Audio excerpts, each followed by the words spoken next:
कृष्ण वंदे जगद्गुरुम्। 17वां अध्याय का 13वां श्लोक।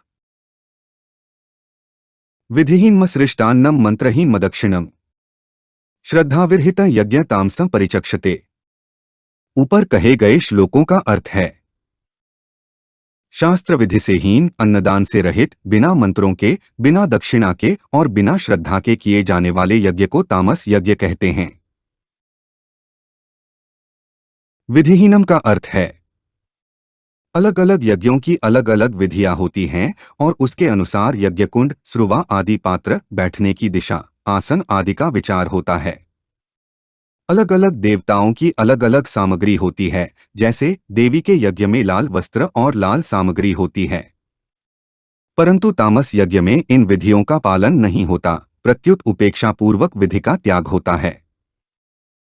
असृष्टान्नम का अर्थ है, तामस मनुष्य जो द्रव्ययज्ञ करते हैं उसमें ब्राह्मणादि को अन्नदान नहीं किया जाता। तामस मनुष्यों का यह भाव रहता है कि मुफ्त में रोटी मिलने से वे आलसी हो जाएंगे, कामधंधा नहीं करेंगे। मंत्रहीनम का अर्थ है, वेदों में और वेदानुकूल शास्त्रों में कहे हुए मंत्रों से ही द्रव्ययज्ञ किया जाता है, परंतु तामस यज्ञ में वैदिक तथा शास्त्रीय मंत्रों से यज्ञ नहीं किया जाता।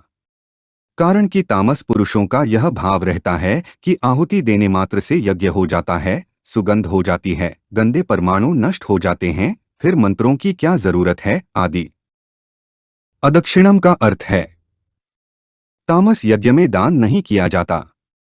कारण कि तामस पुरुषों का यह भाव रहता है कि हमने यज्ञ में आहुति दे दी और ब्राह्मणों को अच्छी तरह से भोजन करा दिया, अब उनको दक्षिणा देने की क्या जरूरत रही। यदि हम उनको दक्षिणा देंगे तो वे आलसी प्रमादी हो जाएंगे, पुरुषार्थहीन हो जाएंगे, जिससे दुनिया में बेकारी फैलेगी। दूसरी बात, जिन ब्राह्मणों को दक्षिणा मिलती है वे कुछ कमाते ही नहीं, इसलिए वे पृथ्वी पर भार रूप रहते हैं इत्यादि।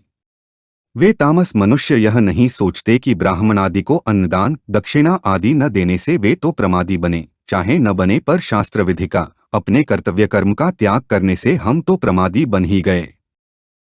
श्रद्धाविरहित यज्ञ तामसम परिचक्षते का अर्थ है, अग्नि में आहुति देने के विषय में तामस मनुष्यों का यह भाव रहता है कि अन्न, घी, जौ, चावल, नारियल, छुहारा आदि तो मनुष्य के निर्वाह के काम की चीजें हैं। ऐसी चीजों को अग्नि में फूंक देना कितनी मूर्खता है। अपनी प्रसिद्धि, मान बढ़ाई के लिए वे यज्ञ करते भी हैं तो बिना शास्त्र विधि के, बिना अन्नदान के, बिना मंत्रों के और बिना दक्षिणा के करते हैं। उनकी शास्त्रों पर, शास्त्रोक्त मंत्रों पर और उनमें बताई हुई विधियों पर तथा शास्त्रोक्त विधिपूर्वक की गई यज्ञ की क्रिया पर और उसके पारलौकिक फल पर भी श्रद्धा विश्वास नहीं होते, कारण कि उनमें मूर्खता होती है। उनमें अपनी तो अक्ल होती नहीं और दूसरा कोई समझा दे तो उसे मानते नहीं। इस तामस यज्ञ में दोनों भाव होते हैं, अतः वे इहलोक और परलोक का जो फल चाहते हैं वह उनको नहीं मिलता। तात्पर्य है कि उनको उपेक्षापूर्वक किए गए शुभ कर्मों का इच्छित फल तो नहीं मिलेगा, पर अशुभ कर्मों का फल यानी कि अधोगति तो मिलेगा ही। कारण कि अशुभ फल में अश्रद्धा ही हेतु है और वे अश्रद्धापूर्वक ही शास्त्र विरुद्ध आचरण करते हैं, अतः इसका दंड तो उनको मिलेगा ही।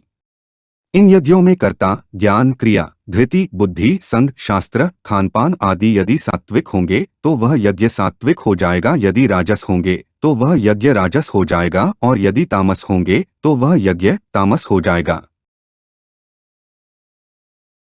हमारे चैनल को सब्सक्राइब करें। अगर यह वीडियो आपको अच्छी लगी तो वीडियो को लाइक करें, वीडियो को अपने दोस्तों के साथ शेयर करें, अपने सुझाव हमें कमेंट करके बताएं। जय श्री कृष्णा।